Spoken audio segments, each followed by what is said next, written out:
Hi students, today's topic is elimination via conjugate base E1 CB। Elimination का last topic है। E1 E2 सब cover हो गया। अब जैसा कि मैंने पहले ही बताया था कि तीन तीन चांसेस थे, तीन तरीके थे कि H और लीविंग ग्रुप निकल जाए।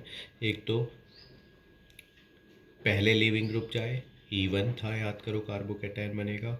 दोनों साथ जाए, याद करो E2 था। अब वो तीसरा मैकेनिज्म है जिसमें प्रोटॉन पहले जाए, यानी कार्बेनाइन बने और कार्बेनाइन फिर लीविंग ग्रुप को डिपार्ट करवाए और एल्कीन बनवाए।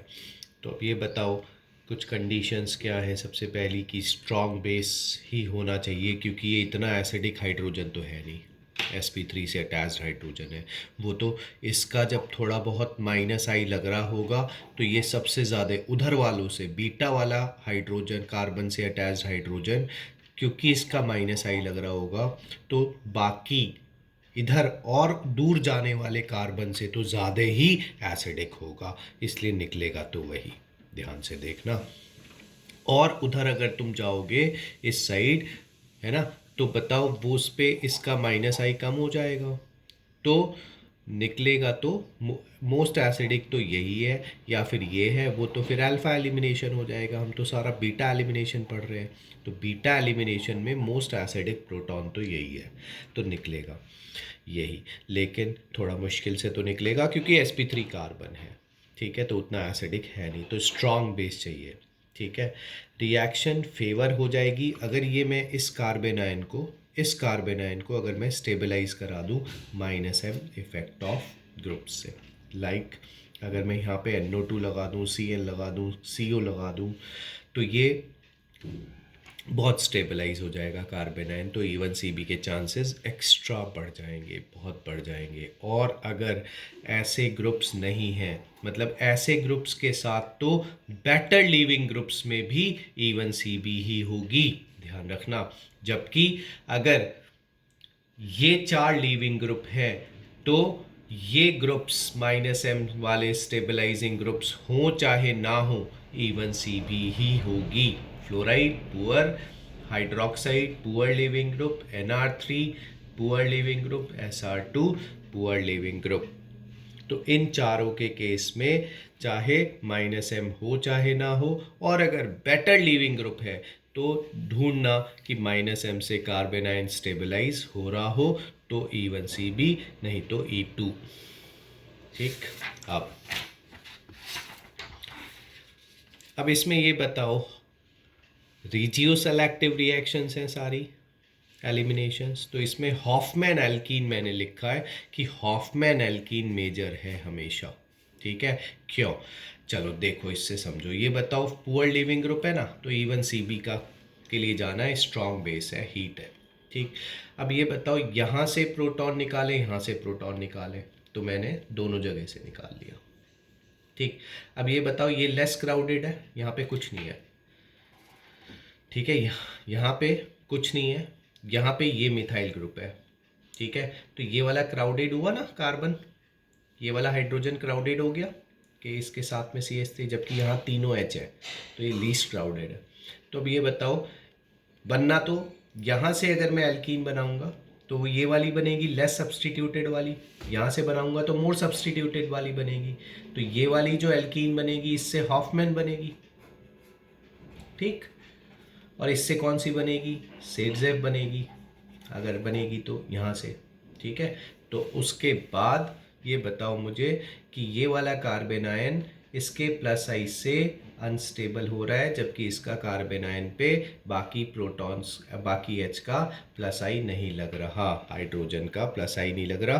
तो ये बताओ लीस्ट क्राउडेड प्रोटॉन निकालने में दो फायदे हुए कि एक तो इमीडिएटली फास्ट निकाल लेगा, दूसरा फ़ायदा कार्बेनायन डिस्टेबलाइज नहीं हो पाया बाकी एल्काइल ग्रुप्स से, जैसा कि यहाँ कार्बेनायन डिस्टेबलाइज हुआ, ठीक बात। स्ट्रॉन्ग बेस वो मैंने पहले ही बता दिया, और poor leaving group favour E1CB।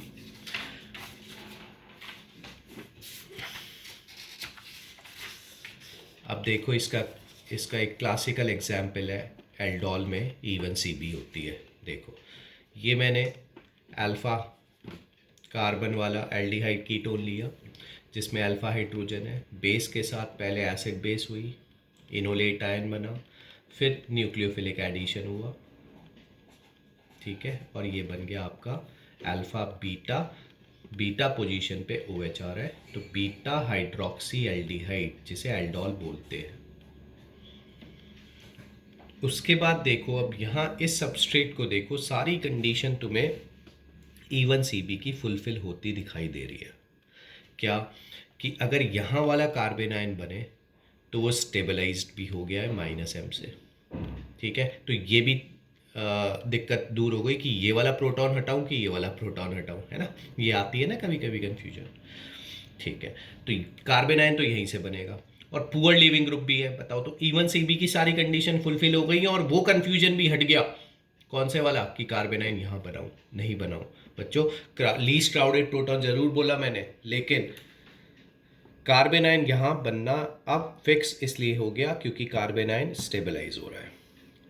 तो लीस्ट क्राउडेड वाली बात तो तब लगाना जब कार्बन आयन दोनों साइड से ऑलमोस्ट सेम स्टेबिलिटी का या फिर अनस्टेबल बन रहा हो। कौन सी साइड से? जहां से हॉफमैन एल्कीन ना बन रही हो। समझ में आया? यहाँ से हॉफमैन बनेगी, यहाँ से सेडजेब बनेगी, लेकिन यहाँ से कार्बन आयन स्टेबलाइज हो रहा है, यहाँ से अनस्टेबल हो रहा है, यहाँ से उतना स्टेबल नहीं हो रहा, तो अब यहाँ से कार्बन आयन बनेगा। उसके बाद यहाँ से H जाएगा और यहाँ से OH जाएगा। Poor leaving group carbon ion बना के पुअर लिविंग ग्रुप को डिपार्ट करवाएगा। तो ये अल्फा बीटा अनसैचुरेटेड एल्डिहाइड बन गया। फिर एक और क्वाटर्नरी सॉल्ट बनाया पहले, देखो C2H5I मैंने एक्सेस में लिया, NH2 लिया, तो ये हमें आते ही है SN2 कराएंगे, ये लोन पेयर यहाँ आएगा, एक C2H5 लग गया, फिर R2N बन गया, है ना, NR2 बन गया, NR2 फिर यहाँ पे एक एक्सेस में है ये, तो इससे फिर SN2 कराएगा, एक और C2H5 लग गया, फिर NR3 बना, फिर NR3 एक बार और इससे कराएगा SN2, फिर ये क्वाटर्नरी अमोनियम सॉल्ट बन गया। अब बताओ, अब इसको ध्यान से सुनो, देखो ये आपका है CH3, ये आपका है CH2, है ना, ये तो सेम है सब, CH3 CH2 CH3 CH2। अब मैंने इस कार्बन पे सपोज करो मैं इस कार्बन से इस पूरे को लिविंग ग्रुप मान लूँ, और तो इस कार्बन से तो लिविंग ग्रुप चला गया और इससे प्रोटॉन चला गया, तो ये एल्कीन बनी। समझ में आ रहा है? यही काम इसमें भी करवा लूँ, इसमें भी ये एल्कीन बनेगी, यही इसमें भी बनेगी, ठीक। अब ज़रा यहाँ देखो, यहाँ पे अगर मैं इस पूरे को, इसको NR3 को लिविंग ग्रुप मान लूँ, तो इस कार्बन से लिविंग ग्रुप, तो या तो इस कार्बन से प्रोटॉन या इस कार्बन से प्रोटॉन। तो जब इस कार्बन से प्रोटॉन जाएगा तो ये एल्कीन बनेगी, और जब इस कार्बन से प्रोटॉन जाएगा तो ये एल्कीन बनेगी। तो अब इसमें लीस्ट सब्सटीट्यूटेड को मैंने मेजर लिख दिया है, और टोटल एल्कीन में सारी एल्कीन्स काउंट कर लेना 1 2, और क्योंकि ये GI भी दिखाएगी तो ये 2 हो जाएगा, तो टोटल 4 हो जाएंगी। क्लियर हुआ? अब ज़रा थोड़ा सा एडवांस्ड से रिलेटेड थोड़ा काइनेटिक्स पढ़ ले इसकी, कि ओवरऑल काइनेटिक्स को मैंने ये लिखा rate steady state mechanism. Although पहले पढ़ाया जाता था, हम लोग पढ़ाते थे पहले स्टेडी स्टेट अप्रॉक्सीमेशन करके, कि हम इंटरमीडिएट बनाते थे, DI/dt का एक्सप्रेशन लिखते थे और उसे ज़ीरो करते थे, तो उससे ये रेट एक्सप्रेशन आ जाएगा, K1 K2 substrate base upon K-1 conjugate base plus K2। उसके बाद मैंने ये 3 कंडीशन ली है, क्या कि पहला स्टेप, फर्स्ट स्टेप इरिवर्सिबल, ठीक, फर्स्ट स्टेप इरिवर्सिबल, ठीक है, और सेकेंड स्टेप जो भी है RDS, ठीक है। उसके बाद 2 कंडीशन देखो, कि फर्स्ट स्टेप रिवर्सिबल, ठीक है, फर्स्ट स्टेप रिवर्सिबल और सेकेंड स्टेप ऑब्वियसली ये तो हमेशा ही रिवर्सिबल है, ठीक है। अब देखो ये पहले, सबसे पहले ये रिवर्सिबल, ठीक है, उसके बाद 2 कंडीशंस ली हैं, कि ये रिवर्सिबल फास्ट और ये रिवर्सिबल स्लो। क्लियर हो गया?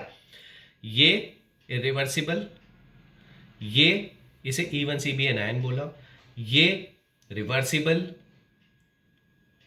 अब दो हो गए, दोनों में रिवर्सिबल है, लेकिन अगर रिवर्सिबल स्लो होगा, ठीक है, तो वो ये लिख दिया मैंने। और थर्ड है कि ये रिवर्सिबल, ठीक है, और ये स्लो, ठीक है। तो अब अगर हम यहाँ पे सपोज करो D2O की जगह, H2O की जगह D2O ले लें, तो कार्बन आयन बताओ D2O के साथ अगर एसिड बेस करेगा तो यहाँ CD बन सकता है, जैसे ड्यूटेरियम एक्सचेंज होता है नॉर्मली टॉटोमेरिज्म में। तो CD बॉन्ड का अगर प्रोडक्ट मॉनिटर करें तो एक प्रोडक्ट कंटेन CD बॉन्ड, जिसने ये सजेस्ट करा कि भैया फर्स्ट स्टेप तो रिवर्सिबल है, फर्स्ट स्टेप रिवर्सिबल है। अब ये या ये दोनों मैकेनिज्म कंसिस्टेंट हो सकते हैं। सेकेंड स्टेप RDS हो सकता है, सेकेंड स्टेप फास्ट हो सकता है, बट फर्स्ट स्टेप तो रिवर्सिबल होना ही है। तो ऐसा, बट अगर हम जेई की सिलेबस की बात करें तो हम ये मान के चलते हैं कि first step is reversible, fast, and second step is RDS। तो दिस कंप्लीट्स योर एलिमिनेशन। ध्यान से पढ़ते रहो। चलो, keep liking and subscribing. Thank you.